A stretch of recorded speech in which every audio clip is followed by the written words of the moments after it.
Poprade majú psi svoju prvú toaletu. Nuž a tento pisoár je atrakciou aj pre samotných psíčkarov. Nikto si nevedel predstaviť, ako to môže vyzerať a už vôbec nie to, ako donútia psa, aby vykonal svoju potrebu práve tam. Sám som zvedavý, ako budú psi na to reagovať, ale si myslím, že keby som aj ja tam doviedol svojho psa, tak proste úplne reflexne dvihne nohu a vycíka sa tam. Máme psa, máme pisoár a ideme zistiť, či to funguje a či to vôbec má nejaký zmysel. Náš psík urobil presne to, na akom princípe by to malo fungovať. Stačí, že sa vymočí jeden pes a tí ďalší použijú pisoár tiež. Aby jednoducho došlo k tomu vzniku toho pachového vnemu, že jednoducho psík si ovonia miesto, kde sa pred ním vyčúral iný pes. Si nájde svoje miesto, tak keď ide kolo toho ja sa zacíti, že ktorý pes sa tam vyšpinil, tak sa vyšpiní. Cez zimu to bude určite potrebné, pretože oni potom ocikávajú smiech.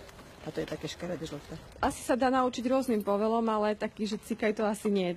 Pravdepodobne nie. Skôr si myslím, že by majiteľ mal cielene priviesť psa k tomu záchodu. A ak tento jeden zázračný betónový stĺp zmení hygienické psie návyky a disciplínu majiteľov, nezostane v Poprade jediným. Je to jedna z noviniek, ktorú chceme vyskúšať a v prípade, že sa osvedčí, tak rozšíriť ju aj do ďalších častí mesta.